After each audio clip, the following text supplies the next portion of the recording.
When Israel Muedi heard about the fire in the Johannesburg CBD on Wednesday, he rushed to the scene. All he knew was that his brother, Khathutshelo, had said he'd be working at that time.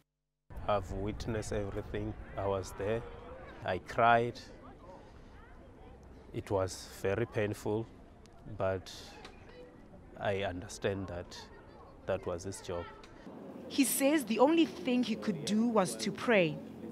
My prayer after 2 hours, 3 hours when he was inside, it was to say, God, if it is time, better take his soul in peace. Muedi says his brother had been fulfilling a childhood dream by becoming a firefighter. He recalls the day in 2004 when his brother heard the news that he would be permanently employed. He was so happy that at least he managed to get the job, and that's his career, that's what he wants, yes. Muedi leaves behind 3 children. His youngest is only 3 weeks old. His wife, who won't speak to the media, is said to be struggling to come to terms with the news. It was very tough, and she's coping, let me say so.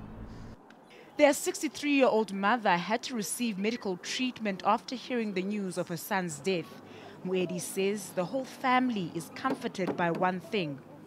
Now we believe that Khathu was not just a man, he was a hero. He was born to save South Africa, and he died saving South Africa. Muedi's body is yet to be identified, and his loved ones have been told to prepare for the worst. The family also says it doesn't want to comment on other issues surrounding the incident, including allegations of negligence, until after the burial. A memorial service will be held for the fallen firefighter in Pretoria on Monday, and he'll be laid to rest in Limpopo over the weekend. Khathutshelo in Pretoria. Meanwhile, several unions are uniting against government, calling on their members not to report for duty at 8 unsafe buildings in the Joburg CBD. Malungelo Boy has more. A lonely bouquet of flowers on the steps of the Bank of Lisbon building.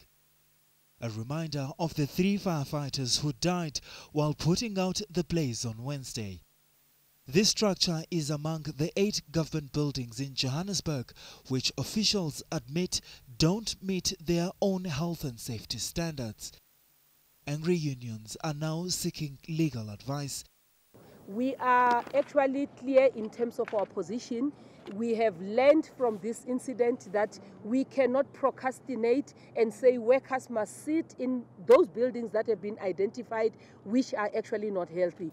The unions want a clear plan from government on how it intends to address the problem. They are also demanding to be part of that plan, saying in the past workers were victimized and even suspended for raising concerns.